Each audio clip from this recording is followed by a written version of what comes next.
Welcome back. Oh, I thought you were going to say I'm Helen, but I need to do that bit. Welcome back. I'm Helen. I'm James. And we are global nomads. And in 2024, we sold everything we owned to retire early and travel the world full time. So here we are in January. One of the biggest questions that we get asked is about our points and how much money we spend.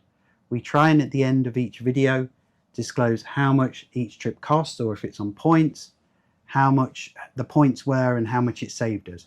But we wanted to give you an overview of the last 12 months for 2025 of how much we spent in the key categories and how many points that we spent in the key categories.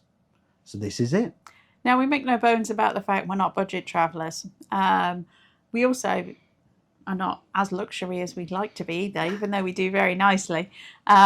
And if you've watched our videos before, you know that we often talk about basically you only live once, and we want to experience things. We're not necessarily slow travellers either.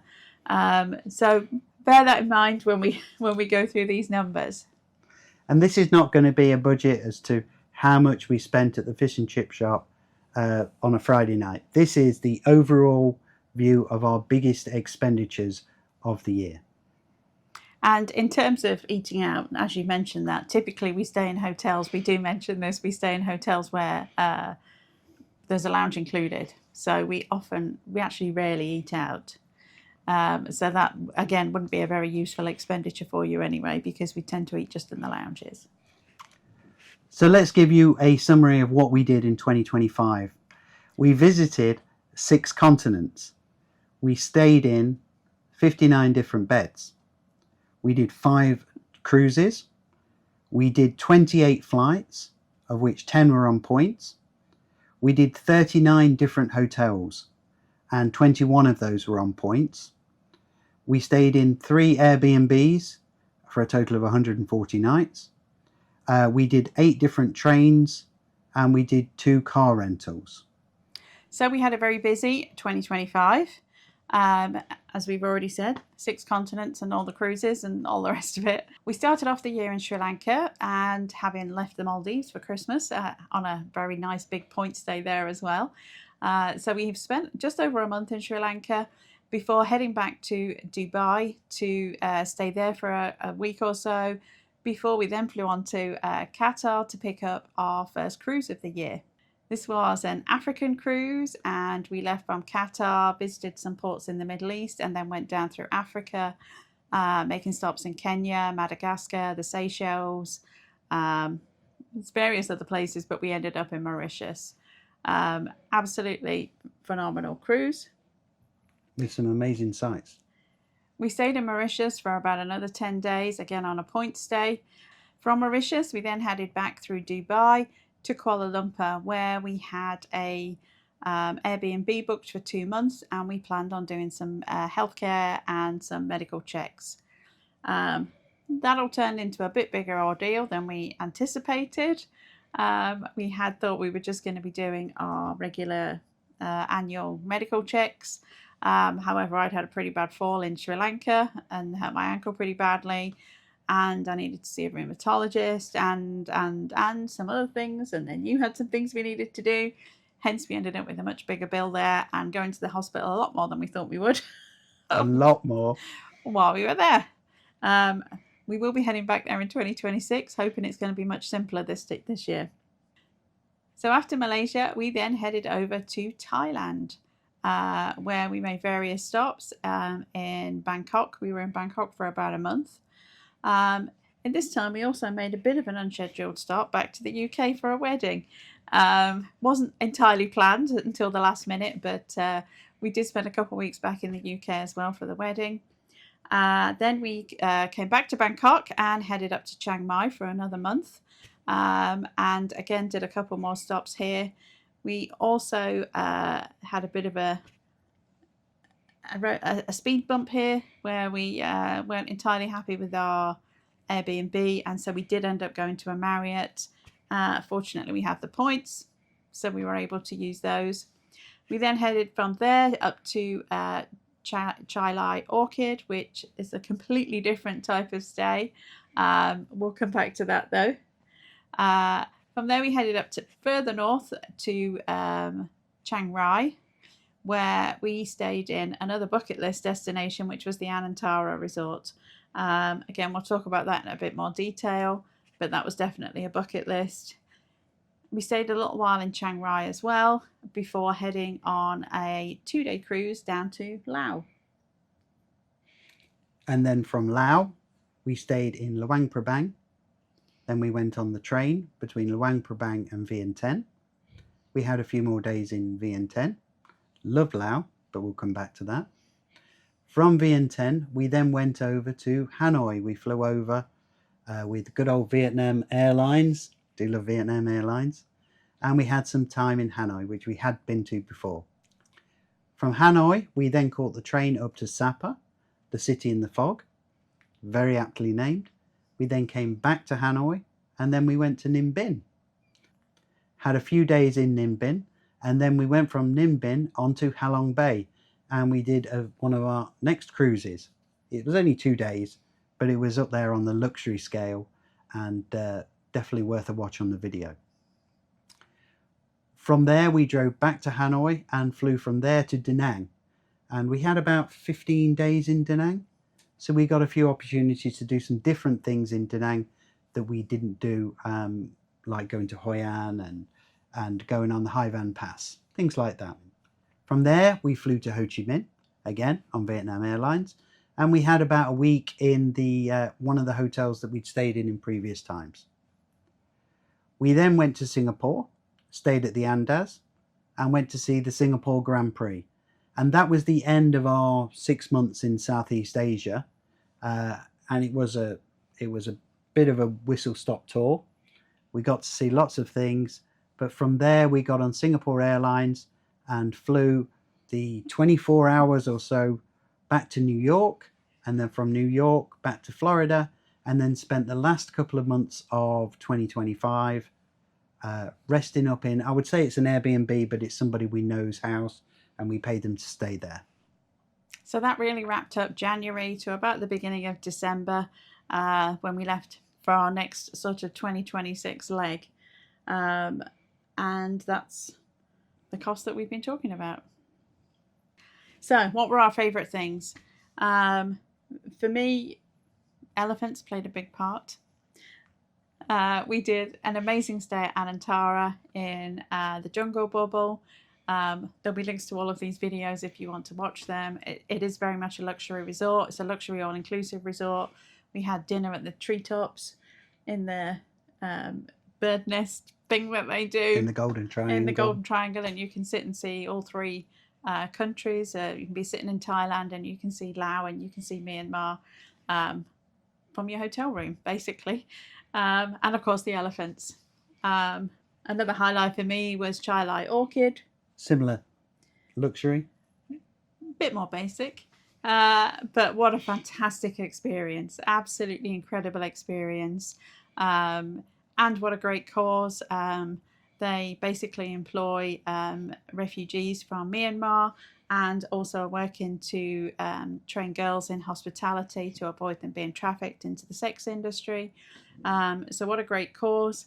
What great people. Elephants galore. Great food. And happy hour for the elephants. Happy hour with the elephants. Only $80 a night. A little bit more rustic accommodation, but that was okay. It's all part of the experience. Totally one of the best experiences of the year for me, though. And if you want to continue that, Elephant Nature Park. Again, another great organisation doing great work. Best day ever. We're walking with elephants. So some of the big things that we managed to squeeze in, which were real top 10 items, included things that we actually did right at the end of 2025. And one of those was where we are right now, which is the Antarctic. Yeah, it's kind of debatable whether that's 2025 or 2026, because we theoretically, it was 2025, but this is in our 26 plans, but 100% top place to visit. Another highlight for me was the 2-day Mekong cruise we did with Shompoo Cruises. Really great experience. Not so great hotel in Pak Bang, but The whole experience on the cruise was amazing, peaceful, relaxing, great scenery, lovely people that operate the boat. 100% will recommend. And Luang Prabang was an unexpected top hit as well. Yeah. We did stay in a nice hotel there, but we did some really great things. If you get a chance, go to the farm just outside of Luang Prabang. Again, we'll link it in one of the other videos, but again, another great organization that's working to help local people and manage their livestock and do educational things. And you can milk a water buffalo. Like, where can you ever do that? And have water buffalo ice cream, which is really good. And feed a baby water buffalo and rubber pig belly, and yeah, anything with animals were there if you'll spot a theme there. But again, a really top highlight. Another thing that's kind of loosely on the 25-26, it was definitely in 2025, Iguazu Falls. We were supposed to go here in 2002 and we didn't make it. And this time we got the opportunity to stay on the Argentinian side, but we also visited the Brazilian side.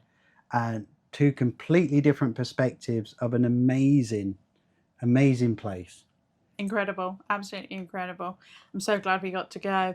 Again, some great wildlife with the toucans and the caracaras. And the coatis. And the monkeys. And where else can you see where the humans eat in a cage and all the animals eat outside the cage? But that's all going to be in upcoming videos. You'll get to see that, but incredible. I'm really glad we got to go to Sapa. We went to Vietnam in 2017 and we didn't have the time to go there. As James mentioned, City in the Fog, very aptly named. Overnight train to get there. Again, bit of an experience. It was great though. So I was really glad we got to go there. Like the cable car? I was a bit traumatised by the cable car. I'm still a bit traumatised by the cable car. Well, you refer to it as an Amtrak moment. Yes. Yeah. It, again, should definitely do it. If you get the chance to go up to Fansipan at over 10,000 feet, then definitely do it. City in the Fog, that's all I'm going to say. Like, you can't see it. We didn't get to see anything. I think in the week we were there, we only actually saw it clear twice. And both of those times it was evening, and the cable car doesn't run in the evening. So there are times it's clear, but it's still worth going for sure. A spectacular view, spectacular ride, even though it's a bit traumatizing. Another thing for me was actually, again, end of 2025, but the Falkland Islands. Falkland Islands has a lot of meaning if you're British, and if you go back to 1982 and the conflict there. But going to the Falkland Islands, which is so far away from anything, is quite a difficult thing to actually get there by flight or cruise ship. And it was truly an amazing place. Again, you'll hear all about that in upcoming videos, though. But it was like the last week of 2025 we went there. It was Christmas Day, actually. And yes. all the shops were open and we could buy all English goodies and even got some Christmas crackers. Nothing to see here. Nothing to see. A couple of the other things that would have made our top 10 were actually on our Africa cruise. And the first one is our Kenya safari. Now, we only had, if anyone's been on a cruise, you know that you can't miss the boat. This was an independent tour that would rush us out for 3 hours into Tsavo National Park. We'd get about 3 hours going through the park, and then it would be a 3-hour drive to get back to the cruise ship, which would give us an hour or 2 hours spare before the ship left. It was a little bit dicey, but we actually got back in plenty of time in the end. But it was well worth it. It was well worth the risk. Traffic was crazy. I'm not sure what was more enjoyable, the ride up there or the animals. But after doing Sri Lanka and seeing the animals there, Kenya's like, whoa, next level. Yeah, I mean, we saw so many animals in the 3 hours. We saw elephants, zebra, emus, monkeys. Lots of different birds. We saw a lot in a very short space of time. For me, Madagascar had always been on my hit list. This was the same cruise. We were actually only scheduled to have one stop there, but we ended up having two. We got a bonus Madagascar stop because we had to skip Zanzibar because there had been an outbreak of cholera, and our final port, Mauritius, wouldn't have let us in had we been to an area where there was active cholera. So we had to skip Zanzibar, and we actually made two stops in Madagascar. Madagascar is incredibly poor. I think probably the poorest country we've ever been to. It's a whole nother level of poverty there. So people are very much vying for your attention as soon as you get off the ship. We went to a lemur park, and I was like, I don't know what this is going to be like. I was very leery about how the animals were going to be treated. It's actually almost essentially someone's backyard, a big home, a backyard, and all the lemurs are just free. There's no cages. They're all wandering around. I think we saw 6 or 7 different species of lemur, and you have to go around with a guide. You can't just wander around. But basically, they'll be like, here, hold some banana, and then if a lemur wants to come down out the tree and eat it, they will do. So we had a lemur sitting on my shoulder, and which was just awesome to see. And the animals do not seem stressed at all. They also had some turtles there as well. Like I said, each group was very strictly supervised as well, so it was great. An unexpected pleasure, and some very lovely people, some very lovely scenery, flora and fauna. Tourism there is very much in its infancy, so it was nice to go to somewhere that wasn't overrun with tourists as well, even though we run a cruise ship. One thing you may realise about Helen is she does research any of the animal-based activities to make sure that they are as ethical as they possibly can be. We don't ride elephants or any of that kind of thing. We try and, as much as we can, we try and see them in their natural environment. That's not always possible, but as best we can, we try and stick to those kind of principles. As an example, our guide in Sri Lanka is a photography guide. He knew that's what I wanted to do, and had said we can do a photo shoot with an elephant and the mahout. And I'm like, okay, are they in chains? And he said yes. And I said, well, I don't want to do it then. Everywhere else you'll see the elephants in Thailand. I very specifically looked for places where they were not chained, tied up, didn't use prods, all of that stuff. But it can be challenging in some parts of the world. And most of the places that we went to, the elephants had been rescued out of logging or out of... or they're injured or circuses. Yeah. And there was some kind of situation where they couldn't be released back in the wild. So this was as good as it's going to get. Elephants eat a lot of food and they take a lot of land. Lemurs, not so much. But it was they cool just to see hide the up the lemurs. tree. So either way, they were cool experiences. One of our other highlights was Yala. We stayed at the Hilton Yala. In Sri Lanka. In Sri Lanka, and that is actually in Yala National Park. And we had about 20 days here because of various reasons. But this gave us a real opportunity to go on safari. And if we haven't said it before, if you haven't watched the videos, Sri Lanka is a very good place to do a safari on a lower budget than it would be to go to Kenya or Tanzania or something like that.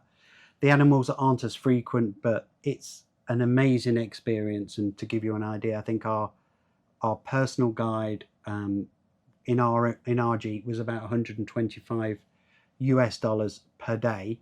For a private Jeep. And he was an excellent guide. If you have seen pictures of Yala where there's a whole load of Jeeps, honestly, the only time we saw that was when there was a leopard spotted, if you pardon the pun. And when there is a leopard, a ranger will be there. They're stopping people. They're keeping people going. You can't just stop and sit, and they're keeping people moving, and there is a traffic jam. Now, our guide said, let's sit and wait, and we sat for probably 45 minutes, an hour. And then by that time, I think there was 4 other Jeeps there. We drove back to go see the leopard again because he hadn't moved, and sat there for maybe 10 minutes, and then the leopard literally walked right in front of us and sat in the road in front of us. Was completely unaffected by the fact that we were there. He could have easily kept walking across the road, but he sat down and just had a good look at us. Was very chilled, but incredible to see. I did want to see a leopard. Um, it was incredible to see. We actually also went to Block 5 in Yala, which is a lot less visited, and we saw another leopard there. But probably, I don't know, a tenth of the people there than there is at Yala. Like, there's very, very few people go there. There is less animals for sure, but you'll see elephants on the road. Monkeys, we saw a ton of monkeys there that all jumped over the jeep. Just a really great place to go, but you do need a good guide who knows what they're looking for. Our guide would see like a bird this big in a bush, and he'd stop and say, there's this bird, and we're like, where? You know, he was driving over the bumpy road. He was a really good guide. So if you do want to go there, it's a great place to go for a safari on a budget. The hotel in the park, we literally had a warthog come and lay outside our villa. We used to have monkeys come around the pool. There was crocodiles in the little pond in front. In the eco pond. At night time, you're not allowed to walk around there. You have to be taken by a golf cart. And one night we did have an elephant walk through. There was deer all outside. If you have, we did have a dinner on the beach that they very kindly gave to us. But you are surrounded by people around you with guns and lookouts and stuff, so that if anything did come near you, they could scare it away, because the elephants are known to walk on the beach there as well. Very cool place there. So we did a lot of really, really, really amazing things last year, and we got a few big ones next year. A lot of big ones in 2026 coming up. A lot. Here's the headlines. In total on flights, we spent $23,641.74. On hotels, we spent a total of $20,459.47. On Airbnbs, we spent a total of $12,992.68.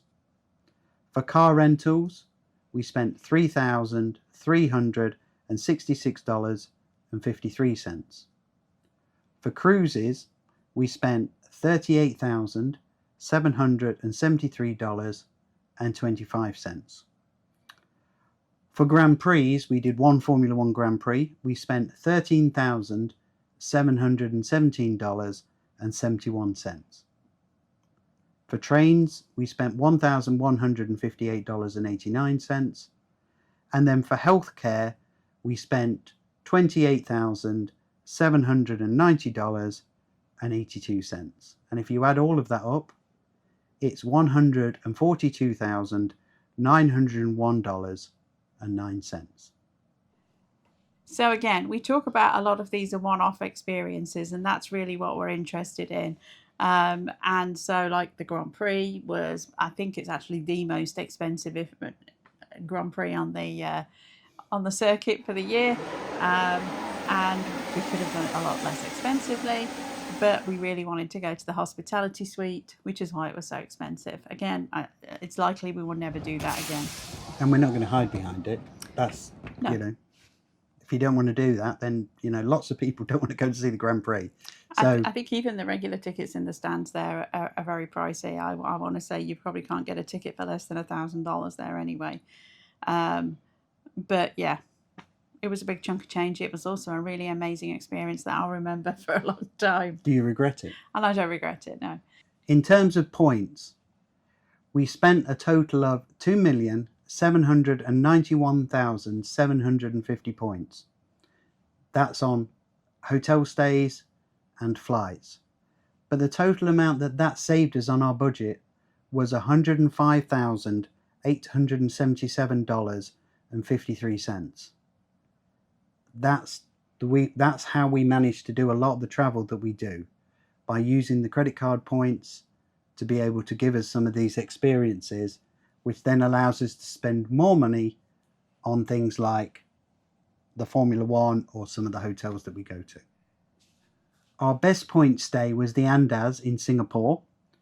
It cost us a total of 280,000 points, but if we'd have actually spent the money, because it was the Grand Prix week and you could actually see the circuit from the actual suite, it would have been $20,109.48.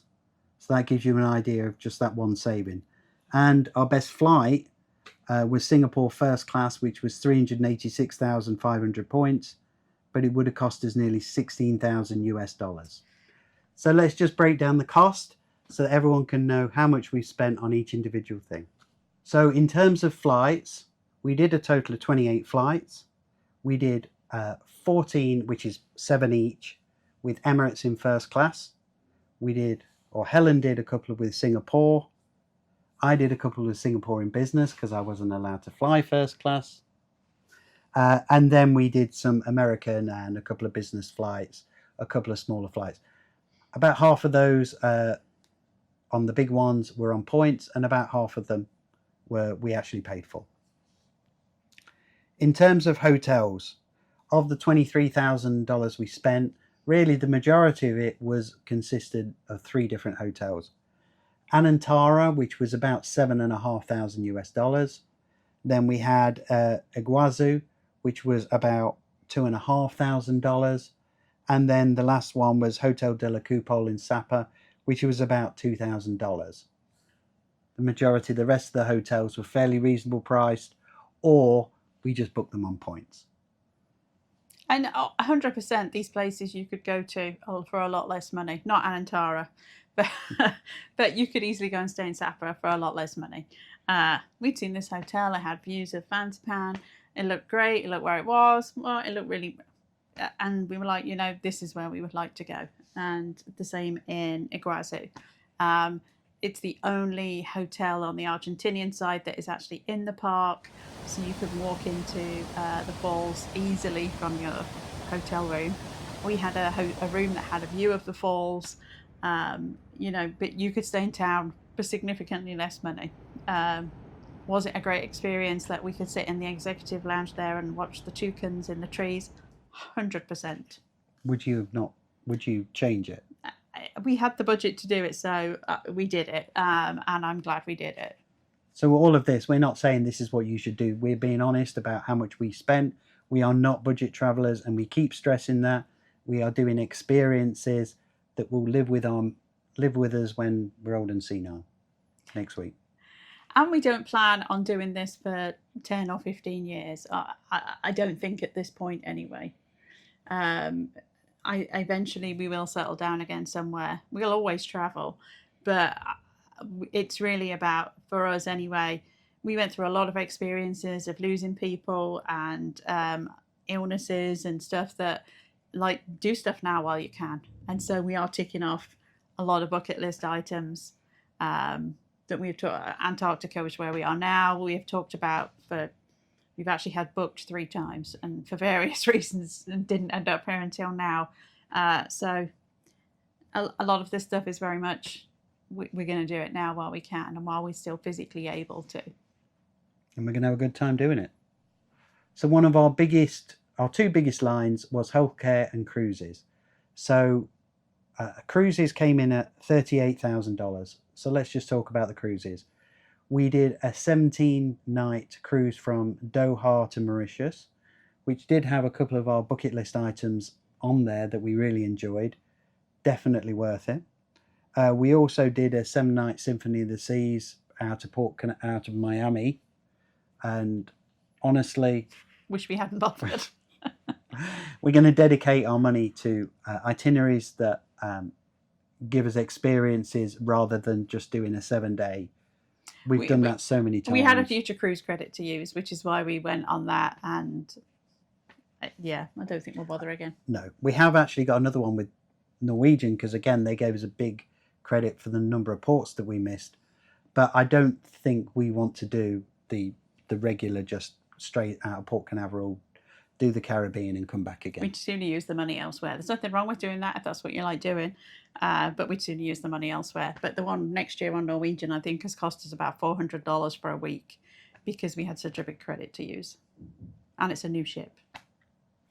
And then the other 3 cruises, the one that we're on at the moment, which is 22 days from Buenos Aires, so it kind of crosses 25 into 2026, and then ends up towards Santiago and goes on the Antarctic. Watch the video, you'll see all the information on there. But that's probably, that is the best cruise that we have ever done, and some of the most amazing sights we've ever done, and was well worth the $17,000 that it cost us to do. And again, you could do that cheaper than that. We do talk about that in the video, but you could do that for less than that, 100%. And then the other two cruises we did, Shompoo cruise, which is completely different because that's just going down the Mekong Delta, and we also did Halong Bay. And again, Halong Bay, that was a bit of a bougie cruise. We did it in 2017 on a more traditional boat. And this time there was essentially at one point there was only us and I think 5 other people on this boat. It was like being on a private yacht, and it was very bougie. But worth it. And the price tag reflected it. But yeah, it was good. And the weather was good. Yeah.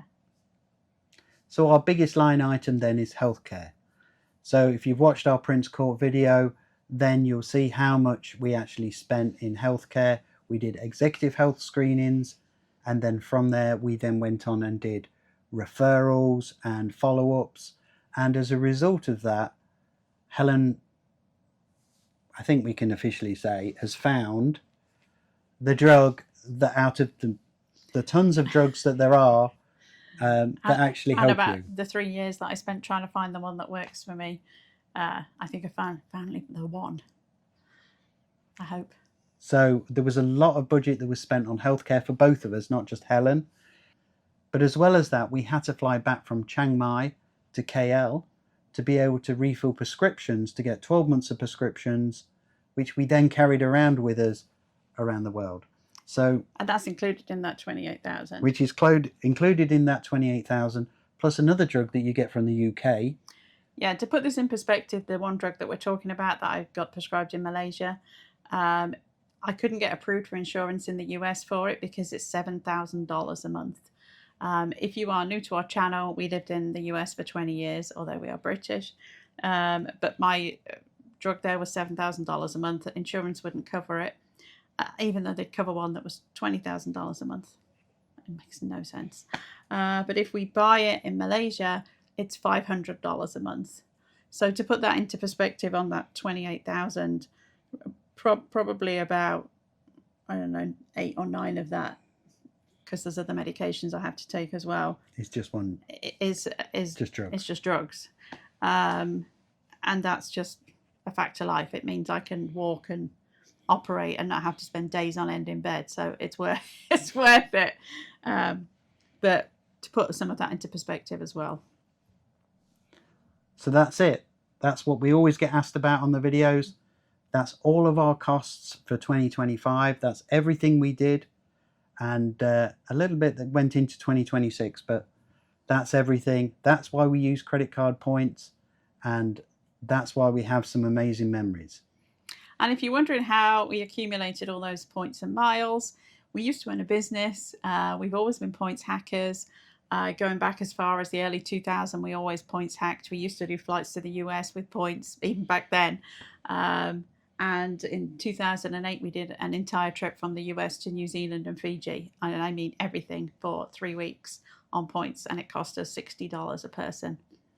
Sadly, those days have gone. The redemptions are not as good as they used to be. But we had accumulated literally about 10 million points before we left to start our travels. So although we've spent a lot, we still have a lot left, and we'll be using a lot more this year as well. We've already spent a lot for 2026 already, and we've still got about 9 million left.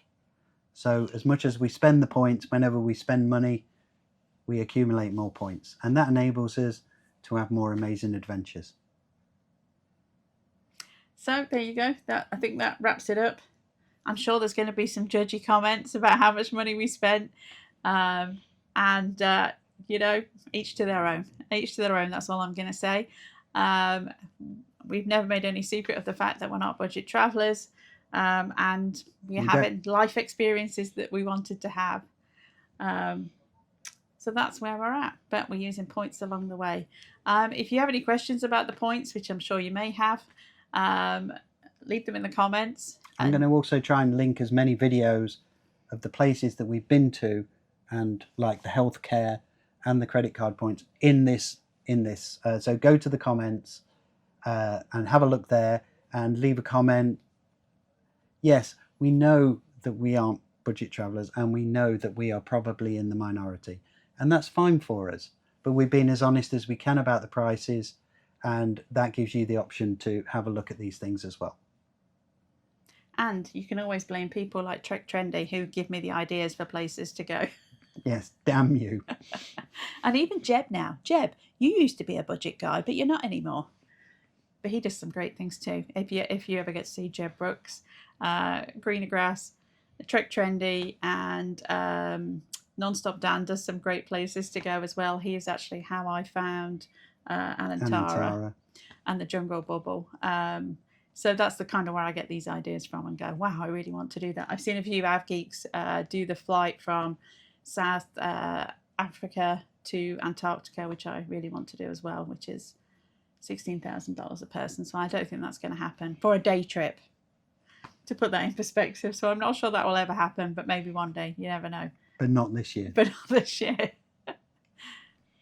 So there you go. That's 2025. It's a wrap. Thanks for watching. Please like, subscribe, and hit that notification bell. Give us any comments that you want. We're ready for them. And remember, you're here for a good time, not for a long time. We'll see you in the next one. Bye for now.